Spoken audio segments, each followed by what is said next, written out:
मला या अपार्टमेंटमध्ये येऊन काही महिनेच झाले होते आणि या अपार्टमेंटमध्ये सर्व खूप श्रीमंत लोक राहत होते. ती 15 मजल्यांची बिल्डिंग होती. ही सोसायटी जरी दिसायला फक्त एक अपार्टमेंट असली तरी तिथले फ्लॅट बंगल्यांपेक्षा कमी नव्हते. मी इथे 9वीच्या वर्गातल्या रोहन नावाच्या मुलाला शिकवायला यायचे. मी महिन्याची फी त्याच्या आईला 6,000 रुपये सांगितली होती. मला वाटले की मी खूप जास्त फी सांगितली आहे, पण त्यावेळी मला आश्चर्य वाटले जेव्हा रोहनच्या आईने सुद्धा हरकत घेतली नाही आणि लगेच होकार दिला. तेव्हा मी त्या बाईकडे आश्चर्याने बघू लागले. मी इंग्लिशमध्ये MA केले होते आणि तो मुलगा इंग्लिश मीडियमचा 9वीचा विद्यार्थी होता, पण तो अभ्यासात खूप कच्चा होता. मी या अपार्टमेंटपासून खूप दूर असलेल्या एका चाळीत राहायचे. इथे येण्यासाठी मला 2 बस बदलाव्या लागत होत्या. मी त्याच अपार्टमेंटमध्ये आणखी 2-3 मुलांची ट्युशन घेण्याचा प्रयत्न करत होते, जेणेकरून माझ्या घरची परिस्थिती चांगली होईल. बरं, या मुलाची ट्युशन मला माझ्या एका मैत्रिणीच्या ओळखीने भेटली होती. ती रोहनची शाळेची शिक्षिका होती. माझे शैक्षणिक रेकॉर्ड खूप चांगले होते, परंतु माझ्याकडे कोणत्याही शिफारसी नव्हत्या. त्यामुळे मला कोणत्याही चांगल्या शाळेत शिक्षक म्हणून नोकरी मिळाली नाही. पण बऱ्याच दिवसाच्या प्रयत्नानंतर मी एका इंग्लिश मीडियमच्या शाळेत शिकू लागले, जिथे मला 8,000 रुपये पगार मिळायचा. माझे वडील वारले होते आणि माझ्या भावंडांमध्ये मी सर्वात मोठी होते. मला माझ्यापेक्षा लहान 2 भाऊ होते. ते शाळा शिकत होते, त्यामुळे घरची सगळी जबाबदारी माझ्यावर येऊन पडली होती. आमचे दुकान होते, तिथे माझे वडील पूर्वी हॉटेलचा व्यवसाय करत होते, पण वडिलांनंतर आम्ही ते दुकान भाड्याने दिले होते. त्या दुकानाचे आम्हाला आता भाडे येत होते आणि माझी आईसुद्धा खूप सुसंस्कृत बाई होती, त्यामुळे ती घर खूप छान प्रकारे चालवत होती.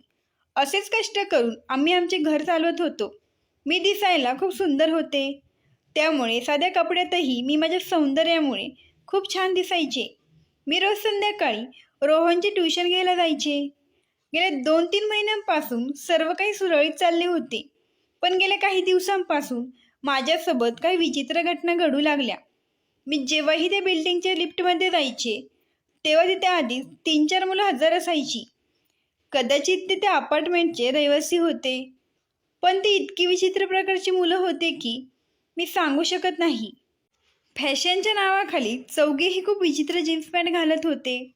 ते बहुधा स्वतःला एखाद्या चित्रपटाचे नायक समजत होते, पण मला त्यांच्यात अशिक्षितपणा आणि असभ्यपणाशिवाय काहीही दिसले नाही. मी जेव्हा जेव्हा लिफ्टमध्ये जायचे तेव्हा ती मुलं माझ्यासोबतच लिफ्टमध्ये घुसायची आणि ते माझ्याकडे पाहून लज्जास्पद गाणी म्हणायचे, जे ऐकून माझे डोळे जमिनीकडे वळायचे. मी शक्य तितक्या लवकर माझ्या ठिकाणी पोहोचण्याचा प्रयत्न करायचे. माझ्यासाठी आश्चर्याची गोष्ट म्हणजे मी जेव्हाही लिफ्टमध्ये जायचे तेव्हा त्या लिफ्टमध्ये ती 4 मुलं आधीच हजर असायचे किंवा माझ्या पाठोपाठ तेही लिफ्टमध्ये घुसायचे.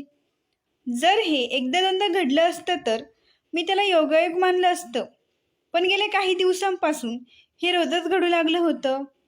ज्या मजल्यावर मी त्या मुलाला शिकवायला जायचे तो 8वा मजला होता, त्यामुळे पायी पायऱ्या चढण्याचा प्रश्नच नव्हता. आजही मी लिफ्टमध्ये गेले तेव्हा ती 4 मुलं माझ्या शेजारी येऊन उभे राहिली आणि त्यातला एक जण गाणे म्हणू लागला. मी त्याच्याकडे बघितले तेव्हा तो हसायला लागला आणि पुन्हा गाणे म्हणू लागला. ऐसे ना मुझे तुम देखो, सीने से लगा लूंगा, तुमको मैं चुरा लूंगा, तुमसे दिल में बसा लूंगा. असे गाण्यात म्हणत असताना तो विचित्र अभिनय करत होता आणि हे सर्व पाहून मागे उभी असलेली 3 मुलं हसत होती. मला माझा राग कसा सहन झाला कळत नाही, कारण यावेळी लिफ्टमध्ये मी एकटीच मुलगी होते. त्या मुलाची गाणे म्हणून झाल्यावर माझ्या मागे उभे असलेल्या दुसऱ्या मुलाने आणखीन एक लज्जास्पद गाणे म्हणायला सुरुवात केली. मी पटकन लिफ्टच्या दरवाजाजवळ गेले. तो मुलगा 21-22 वर्षाचा होता, पण खूप निर्लज्ज आणि वाईट स्वभावाचा होता. मी माझ्या फ्लोअरचं पुन्हा 2-3 वेळा बटन दाबलं होतं. माझे म्हणणे होते की लिफ्ट कोणत्याही मजल्यावर उघडावी आणि मी तिथून बाहेर पडावे. माझी ही कृती पाहून ती मुलं जोरजोरात हसायला लागली. त्यातला एक म्हणाला, प्लीज बास करा आता. ही मुलगी घाबरली असेल. दुसरा म्हणाला, लिफ्टमध्ये हिच्यासारखी सुंदर मुलगी तुझ्यासोबत असेल तर तुझ्या मनात इच्छा निर्माण होणार नाही का, लिफ्टमध्येच बंद पडावी? तर तिसरा म्हणाला, हम तुम एक लिफ्ट में बंद हो और चावी खो जाए. हे गाणे गाऊन झाल्यावर त्या मुलाने माझी ओढणी पकडली. कदाचित माझ्या सहनशीलतेचा भार इथपर्यंत आला होता. मी मागे वळून त्याला ओढले आणि हे गाणे म्हणणाऱ्या मुलाच्या कानाखाली मारली. तेव्हा ती चारही मुले माझ्याकडे गोंधळून बघू लागली. मी त्या मुलाला म्हणाले, तुला गाणी म्हणायला जास्त आवडतं ना? मग तू तुझ्या घरी जाऊन तुझ्या आई बहिणीसमोर ही गाणी म्हण, मग तुला कळेल. आणि तुम्ही सर्वांनी इथून पुढे लक्षात ठेवा, माझ्यासमोर अशा लज्जास्पद गोष्टी करण्याचा प्रयत्न केला तर मी तुम्हा सर्वांची सोसायटीकडे तक्रार करेन. त्यानंतर माझा फ्लोअर आला आणि मी लिफ्टमधून बाहेर पडले. आज मला रोहनचे ट्युशन घेणेही अवघड जात होते, कारण माझे मन त्या 4 मुलांकडे जात होते. कसे तरी मी 2 तास त्याची ट्युशन घेतली आणि मी तिथून परत येऊ लागले. मी ज्याला कानाखाली मारली होती तो मुलगा लिफ्टमध्ये आधीच उपस्थित होता. बाकी तिघे तिथे नव्हते. तो माझ्याकडे रागाने बघत होता. माझ्या बोटांचे ठसे अजूनही त्याच्या गालावर होते. कळत नाही का, माझे मन नकळत घाबरायला लागले. मी लिफ्टच्या आत एक पाऊल टाकले, पण नंतर लगेच बाहेर काढले, जेणेकरून तो मुलगा आधी खाली उतरू शकेल. लिफ्टचा दरवाजा बंद होण्यापूर्वी त्या मुलाने पुन्हा लिफ्टचे बटन दाबले आणि लिफ्ट तिथेच थांबली. मग तो मुलगा मला म्हणाला, आत ये, मला तुझ्याशी काहीतरी बोलायचे आहे. त्याचे हे शब्द ऐकून माझ्या हृदयाची धडधड वाढू लागली. मला वाटले की यावेळी पायऱ्यांनी उतरून खाली जाणे योग्य राहील. मला त्या मुलाच्या नादी लागायचे नव्हते, म्हणून मी लगेच वळून पायऱ्यांकडे गेले. पण तो मुलगाही माझ्या मागोमाग पायऱ्यांवरून खाली येऊ लागला.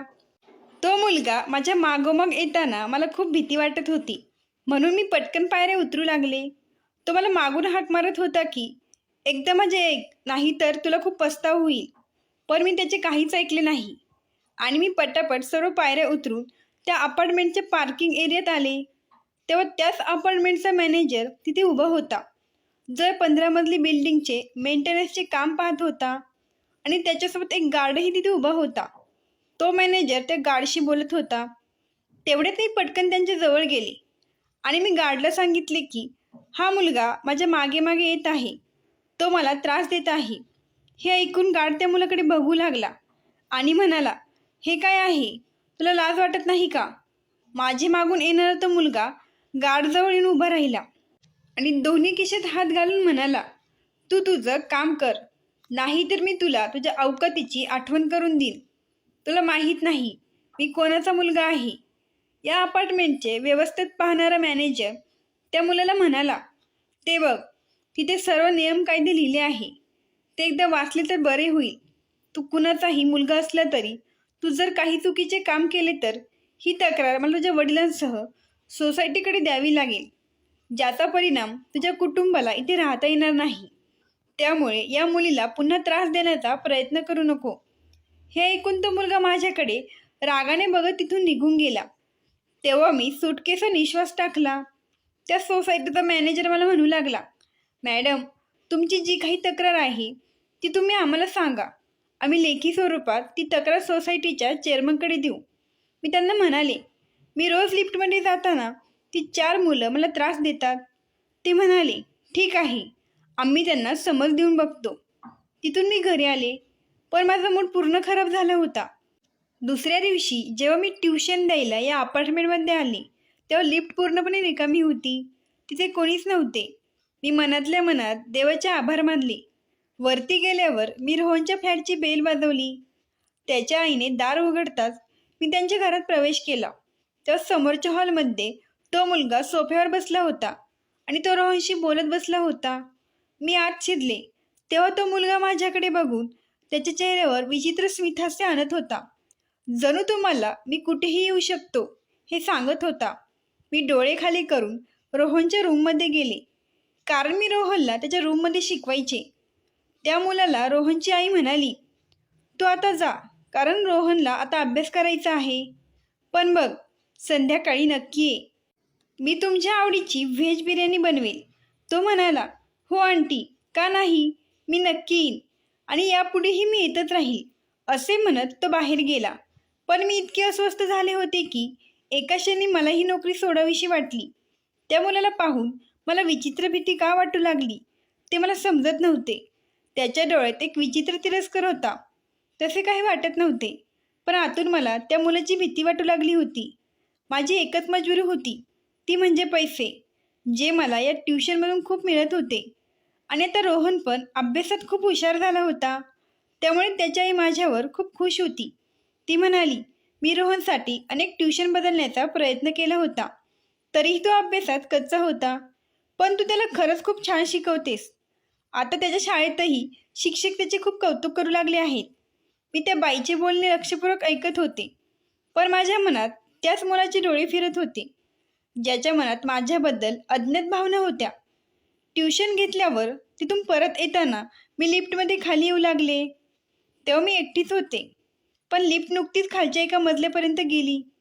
लिफ्ट खालच्या फ्लोअरवर थांबल्यावर लिफ्टचा दरवाजा उघडला आणि त्या 4 मुलांनी मला लिफ्टमधून बाहेर ओढले आणि शेजारीच असलेल्या एका दुसऱ्या कमर्शियल लिफ्टमध्ये ओढत नेले. त्या कमर्शियल लिफ्टचा वापर फक्त सोसायटीतले लोक जड सामान ने आण करण्यासाठी वापरत. इतर वेळी ती लिफ्ट रिकामीच असते. मी त्या लिफ्टमधून बाहेर पडायचा प्रयत्न करू लागले, पण त्याआधीच त्या मुलाने, ज्याला मी कानाखाली मारली होती, त्याने माझा हात धरून मला जोरात आत ओढले. मी हाताने त्याचे हात माझ्यापासून मुक्त करू लागले. मी त्या मुलाला म्हणाले, हा काय मूर्खपणा आहे, माझे हात सोड. यावर तो म्हणाला, आज मी तुला तुझ्या मूर्खपणाचे उत्तर देणार आहे. तू मला कानाखाली मारण्याची आणि नंतर माझ्याबद्दल तक्रार करण्याची. आता बघ मी तुझ्यासोबत काय करतो. तो बोलत असतानाच लिफ्टची लाईट गेली, त्यामुळे लिफ्ट मध्येच थांबली आणि सायरन वाजू लागली. कदाचित संपूर्ण इमारतीची लाईट गेली होती आणि लिफ्ट लाईट शिवाय चालू शकत नव्हती. हे बघून मी श्वास घेणेच विसरले होते. मला वाटले की काही वेळाने इथले जनरेटर चालू होईल आणि लिफ्ट पुन्हा चालू होईल, पण तसे काही झाले नाही. जनरेटर चालू तर झाले, पण लिफ्ट बंदच होती, कारण ती कमर्शियल लिफ्ट होती. चौघांपैकी एकाने खिशातून मोबाईल काढला आणि टॉर्चची लाईट लावली. मी त्या मुलाच्या हातातून माझा हात सोडवला आणि लिफ्टच्या दाराजवळ उभे राहून दरवाजा ठोठावत तो उघडायला सांगू लागले आणि मदतीची याचना करू लागले. कोणीतरी लिफ्ट चालू करा, मला इथून बाहेर काढा. पण मी दार ठोठवायला लागताच 2 मुलांनी माझे हात धरले आणि मला लिफ्टच्या दरवाजापासून साईडला केले. त्यानंतर एका मुलाने खिशातून रुमाल काढला आणि माझे हात पाठीमागे बांधले, तर दुसऱ्याने चिकट टेप काढला आणि माझ्या तोंडावर लावला, जेणेकरून मी आरडाओरडा करू शकणार नाही. मी ज्या मुलाला कानाखाली मारली होती त्याचे नाव मोहित होते. तो म्हणू लागला, ही लिफ्ट आता सकाळपर्यंत उघडणार नाही आणि सकाळी या लिफ्टमधून फक्त तुझा मृतदेह बाहेर येईल. मला ना हात उघडता येत होते, ना तोंडावरील चिकट टेप काढता येत होता. या लिफ्टमध्ये माझ्यासोबत जे घडले ते काही अशक्य आणि अकल्पनीय नव्हते. पुरुष स्त्रियांच्या लैंगिक छळाच्या बाबतीत जे घृणास्पद आणि हृदय पिळून टाकणारे वर्तन करतात, तेच माझ्या बाबतीतही घडले. मी दयावया करत राहिले, पण त्या मुलांनी माझे काहीच ऐकले नाही. रात्रभर लिफ्ट बंदच होती. मला माहीत नाही रात्री किती वाजता लिफ्टचा दरवाजा उघडला आणि ती 4 मुलं बाहेर गेली. माझ्यात नीट उठून बसण्याची ताकद राहिली नव्हती. मी मृत अवस्थेत त्या लिफ्टमध्ये पडून होते आणि त्या पोरांना जाताना बघून माझ्या डोळ्यातून अश्रू वाहत होते. मी त्या मुलाला चापट मारल्याचा हा बदला होता. हे मला माहीत असतं तर कदाचित मी त्यावेळी त्याची वाईट वागणूक सहन केली असती, पण आता त्यांनी माझे आयुष्य उद्ध्वस्त केले होते. मी तिथेच बेशुद्ध पडले. जेव्हा मी शुद्धीवर आले तेव्हा मी एका सरकारी हॉस्पिटलच्या वॉर्डमध्ये पडून होते. माझ्याजवळ एक पोलीस उभा होता आणि एक इन्स्पेक्टर व इतर 2 पोलीस डॉक्टरांकडून माहिती घेत होते आणि माझी आई नुसती रडत होती. इन्स्पेक्टरने मला प्रश्न करायला सुरुवात केली. ते म्हणाले, मॅडम, तुमच्यासोबत जे काही घडले आहे त्या बाबतीत तुम्हाला कोणावर संशय असेल तर तुम्ही FIR दाखल करू शकता, असे इन्स्पेक्टरने मला अतिशय कठोर शब्दात सांगितले. मी पूर्ण अवाक झाले होते. त्या मुलांना धडा शिकवल्याचा परिणाम मी एकदा भोगला आहे, त्यामुळे मी पोलिसांना त्या मुलांबद्दल सांगायला घाबरत होते.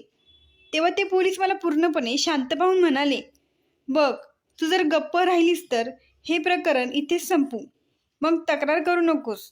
एकदा फाईल बंद झाली की ती पुन्हा उघडली जाणार नाही. अचानक मला काय झाले की मी सर्व काही सांगितले. माझ्या मनात त्या चौघांबद्दल प्रचंड द्वेष होता. मी म्हणाले की त्यांना फाशीची शिक्षा व्हायला हवी. मी माझे म्हणणे लिहून घेतले.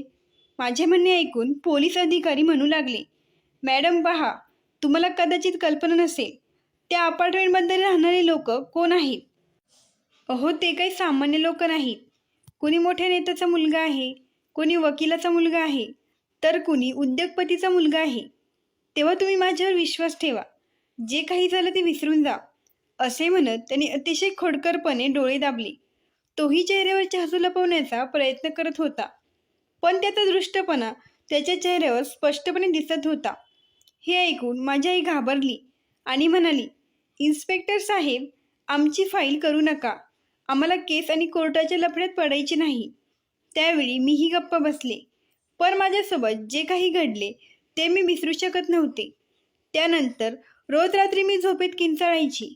मी किंचाळायला लागले तर आईला जाग यायची आणि आम्ही दोघी एकमेकींच्या गळ्यात पडून रडू लागायचो. मी पूर्णपणे वेडी झाले होते. त्यामुळे 2 महिने मी घरात गप्प पडून असायचे. मग हळूहळू मी माझ्या आयुष्याकडे येऊ लागले. आयुष्य म्हणजे काय ते मला कळू लागले होते. पण अख्ख्या परिसराला कळून चुकलं होतं माझ्यासोबत काय झालं. परिसरातील सर्वांना माहीत होते, पण सर्वजण मूक प्रेक्षक राहिले. मला माझ्या शाळेच्या नोकरीतूनही काढून टाकण्यात आले. मी जेव्हाही शेजारून जात असे तेव्हा स्त्रिया आणि पुरुष माझ्याकडे बघून आपापसात काहीतरी हळुवारपणे बोलू लागायचे आणि माझ्याकडे तिरस्काराने आणि हीन नजरेने पाहायचे. जणू ती माझी चूक होती. मी निर्दोष असले तरी मला माहीत होते की आता माझ्याशी कोणीही लग्न करणार नाही, कारण संपूर्ण परिसराला माझ्याबद्दल माहिती झाली होती. माझी आई म्हणू लागली, आपण हे घर आणि तुझ्या वडिलांचे दुकान विकून दुसऱ्या शहरात जाऊ. यावर मी आईला म्हणाले, मी हे शहर का सोडू? यात माझी काही चूक आहे. माझी आई रडायला लागली आणि म्हणाली, मला माहीत आहे यात तुझी काही चूक नाही, पण आपण ज्या समाजात राहतो तिथे फक्त महिलांना दोष दिला जातो. त्या मुलांना कोणी काही करणार नाही. पण आपण जिवंत असूनही मेल्यासारखे आयुष्य आपल्याला जगावे लागेल.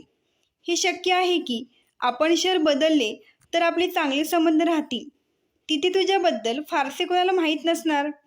त्यामुळे तुझे लग्न होईल आणि तू तुझ्या घरात स्थायिक होशील. मी म्हणाले, आई, लग्नानंतर माझ्या नवऱ्याला हे कळले तर काय होईल याचा तू कधी विचार केला का? हे ऐकून माझी आई पुन्हा रडू लागली आणि म्हणाली, तुझ्या 2 लहान भावांना आता शाळेमध्ये जायलाही भीती वाटू लागली आहे, कारण घराबाहेर पडताच लोक त्यांना विचित्र प्रश्न विचारतात. यावेळी मला किती वेदना होत होत्या हे मी समजू शकत होते. माझ्या पाठीशी कोणीच उभे नव्हते, पण मी हिंमत हारले नाही, कारण मला माझ्या आईचा आणि 2 भावंडांचा सांभाळ करायचा होता. पण त्या मुलांचा बदला घेण्याची आग माझ्या आत धगधगत होती. माझ्यावर झालेला अत्याचार मी कसा विसरू शकते? मी माझ्या वडिलांचे दुकान विकले, ज्यातून आम्हाला काही पैसे मिळाले आणि घराचे जगणे थोडे सोपे झाले. माझी आई टेलरिंग करायची आणि ज्या दुकानाचे आम्हाला भाडे येत होते ते दुकान विकून मी माझ्या आईला पैसे दिले आणि मी सिव्हिल एक्झामची तयारी करू लागले. 2 वर्षांच्या अथक प्रयत्नानंतर मी पास झाले आणि आईचा आशीर्वाद घेऊन मी 4 महिन्यांच्या पोलीस प्रशिक्षणासाठी गेले. मी प्रशिक्षणाच्या काळात जेव्हा कधी कुठलीही अवघड कामे असेल तेव्हा मला वाटायचे की माझ्यासमोर ती 4 मुलं आहेत. त्यामुळे मी माझ्या कामात कधीच चुकले नाही. मी स्वतःला दगड बनवले होते. कोणत्याही प्रकारच्या वेदनांचा माझ्या शरीरावर परिणाम होत नव्हता. प्रशिक्षणानंतर जेव्हा मी ड्युटीवर रुजू झाले तेव्हा मी चांगल्या पोस्टवर होते. या 2 वर्षाच्या मेहनतीनंतर मी स्वतःला मजबूत घडवले होते. जेव्हा कोणतीही केस माझ्या हातात आली तर मी ती केस पूर्ण होईपर्यंत शांत बसत नव्हते.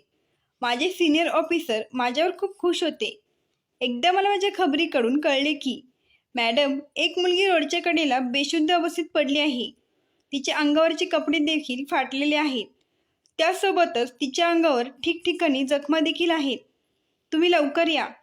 त्यानंतर मी आमच्या टीमसोबत घटनास्थळी पोहोचले आणि मी त्या जागेचा पंचनामा करून लगेच त्या मुलीला हॉस्पिटलमध्ये पोहोचवले. एका महाविद्यालयीन मुलीवर 3 मुलांनी बलात्कार केला होता. तिची अवस्था पाहून मला माझीच आठवण येऊ लागली. ती जेव्हा शुद्धीवर आली तेव्हा ती अनियंत्रितपणे रडू लागली. तिचे आई आणि वडील असहाय्यपणे अश्रू ढाळत होते. मी डॉक्टरांकडून माहिती घेत असताना एक पोलीस तिला घाबरवत होता, जसे मला त्यांनी घाबरवले होते.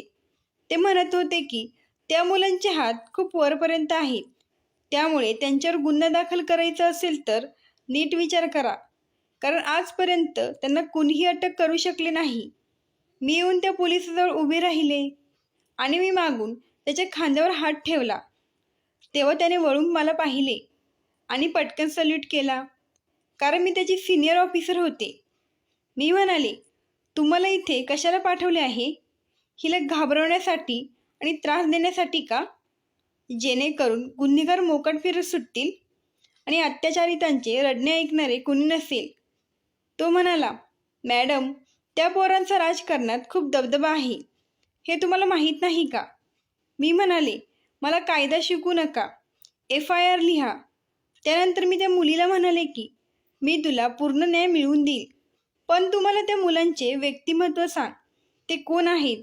मुलीने भीतीपोटी संपूर्ण हकीकत सांगितली. तिचे आईवडील वारंवार सांगत होते की आम्हाला गुन्हा दाखल करायचा नाही, पण मी त्यांना त्यांच्या मुलीवर झालेल्या अत्याचाराचा पूर्ण न्याय मिळेल असे आश्वासन दिले आणि त्यानंतर पुढील तपास सुरू केला.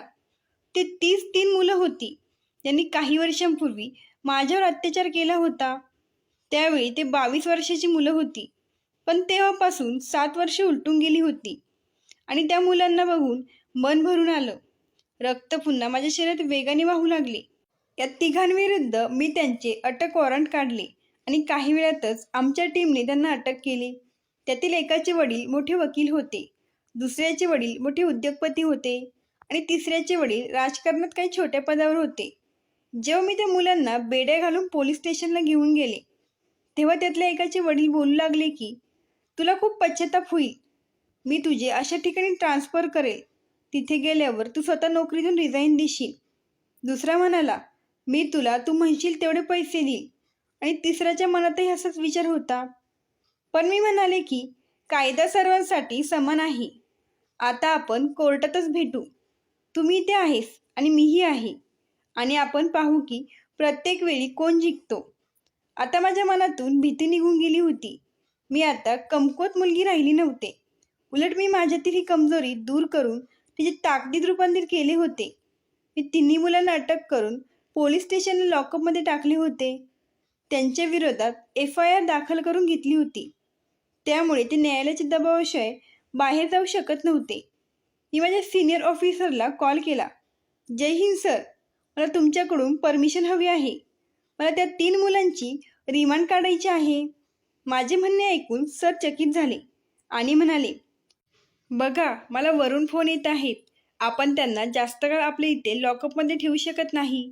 मी म्हणाले, सर, हाच तर आपला प्रॉब्लेम आहे. आपण पोलीस खूप कष्ट करतो, निद्रानाश रात्र घालवतो, लोकांना सुख शांती मिळवून देण्यासाठी, न्याय मिळवून देण्यासाठी स्वतःचा जीव धोक्यात टाकतो. मग वरून हा फोन येतो आणि आपली सगळी मेहनत उधळली जाते. ते म्हणाले, बेटा, तुझे म्हणणे बरोबर आहे, पण या खराब यंत्रणेपुढे आपण काहीच करू शकत नाही. बघ, तुझे कर्तव्य होते त्याला अटक करणे, तू ते केलेस. आता तू उद्या संध्याकाळी त्यांना तिथून मोठ्या तुरुंगात घेऊन जा, म्हणजे तुझी ड्युटी संपेल.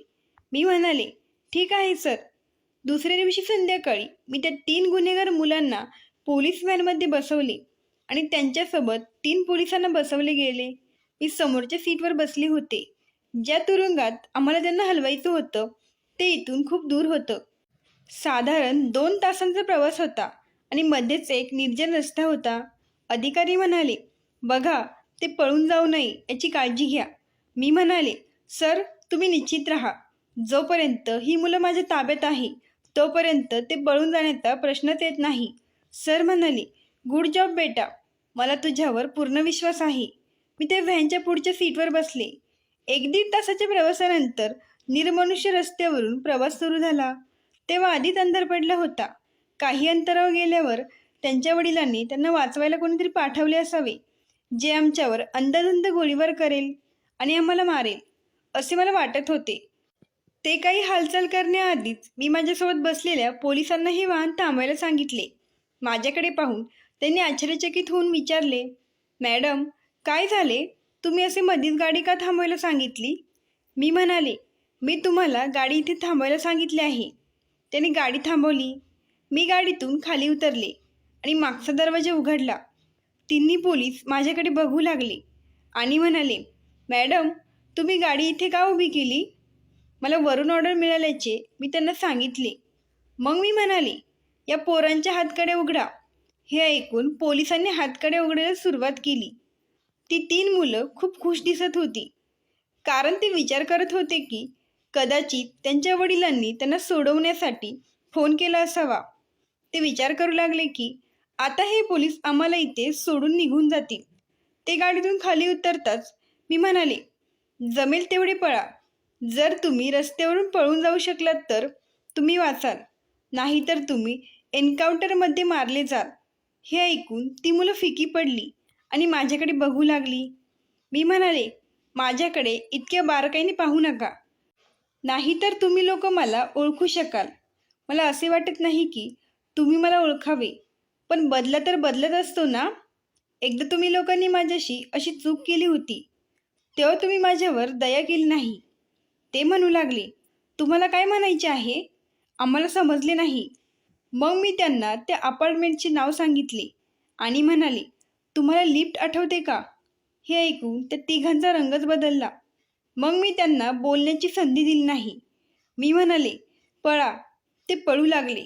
ते थोड्याच अंतरावर धावले होते. तेव्हाच मी त्या तिघांवर माझ्या गनमधून गोळ्या झाडल्या आणि एक गोळी मी माझ्या हातावर मारली.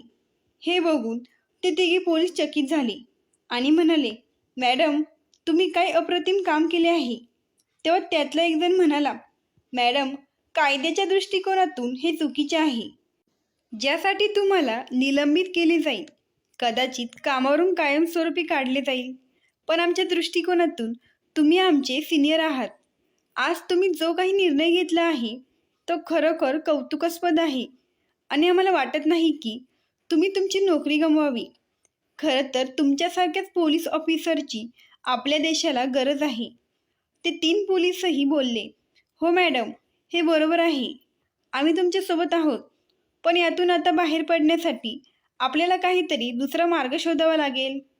मॅडम, आपण काहीच केले नाही. आपण म्हणू की त्यांनी लघवी करण्यासाठी गाडी थांबवली आणि पळून जाण्याचा प्रयत्न केला. त्यांच्याकडे आदिशस्त्रे होती, जे कदाचित त्यांच्या वडिलांनी त्यांना पाठवले होते. मी म्हणाले, हो गायकवाड, आपण म्हणू की त्यांनी पळून जाण्याचा प्रयत्न केला आणि आमच्यावर गोळीबारही केला आणि क्रॉस फायरिंगमध्ये ते मारले गेले. माझे ऐकून ते 3 पोलीस हसू लागले. मग तीच बातमी दुसऱ्या दिवशी वर्तमानपत्रात छापून आली. त्यांच्या वडिलांनाही समजले होते, पण कोणीही माझ्यापर्यंत पोहोचले नाही. पण मी अजूनही 4थ्या मुलाच्या शोधात होते. मी ज्या मुलाला कानाखाली मारली होती त्याने माझे आयुष्य उद्ध्वस्त केले होते. मलाही त्याच्याकडून बदला घ्यायचा होता. जेव्हा मला त्या मुलाची माहिती मिळू लागली तेव्हा मला कळले, हा मुलगा सुद्धा मोठ्या बापाची बिघडलेली अवलद आहे. पण तो एका पायाने आता अपंग झाला होता. देवाने माझा बदला घेतला होता. हे ऐकून मला हायसे वाटले. एकदा मी एका मंदिरासमोर कर्तव्य बजावत असताना माझे डोळे व्हीलचेअरवर बसलेल्या गरीब लोकांना अन्न वाटणाऱ्या मुलावर पडले. हा तोच मुलगा होता. मी त्याच्याजवळ गेले. त्याने मला ओळखले नव्हते, पण जेव्हा मी डोक्यावरची कॅप काढली तेव्हा त्याने मला लगेच ओळखले आणि तो मुलगा ढसाढसा रडू लागला आणि माफी मागू लागला की, मॅडम, मी भयंकर गुन्हा केला आहे. मी तुमच्यासोबत खूप चुकीचे केले आहे. मॅडम, जेव्हा तुम्ही मला कानाखाली मारली होती तेव्हा मला राग आला आणि माझ्या 3 मित्रांनीही मला भडकवले आणि त्यांच्या सांगण्यावरून मी माझा अपमान व्यक्त करण्यासाठी माझ्या मित्रांसह तुमच्यासोबत चुकीचे काम करून बदला घेतला. मी तुमच्यासोबत खूप वाईट केले. काही दिवसानंतर मी एका अपघातात अपंग झालो आणि मी माझे 2ही पाय गमावून बसलो. मी तुमची माफी मागण्यासाठी तुमचा खूप शोध घेतला, कारण मी समजू शकतो की आमच्यामुळे तुम्हाला किती त्रास सहन करावा लागला असेल आणि गेली 7 वर्ष मी रडत आहे आणि माफी मागत आहे. मला रात्रीची झोप येत नाही. मला रोज रात्री तुमचे अश्रू आणि तुमचा रडणारा चेहरा माझ्या डोळ्यासमोर येत होता. मी प्रत्येक वेळी देवाकडे मरण मागत आहे. माझी इच्छा आहे की तुम्ही मला माफ केले तर मला मरणे सोपे होईल. त्या मुलाचे बोलणे ऐकून मी मागे उभी राहिली आणि माझ्या मनाला हायसे वाटले. मी आभाळाकडे बघितले आणि हसायला लागले. हीच त्या मुलाची शिक्षा असायला हवी होती की तो प्रत्येक क्षणी मरत राहावा. मला त्याच्या परिस्थितीची जराही दया आली नाही, कारण त्यावेळी लिफ्टमध्ये असलेल्या या मुलालाही माझी दया आली नाही. देव सर्व पाहतो आणि आपल्यावरही झालेल्या अन्यायाचा तो चांगला बदला घेतो, जो त्याने त्या मुलाकडून घेतला होता. मित्रांनो, ही कथा आवडल्यास लगेच सबस्क्राईब करा. धन्यवाद. आभारी आहोत.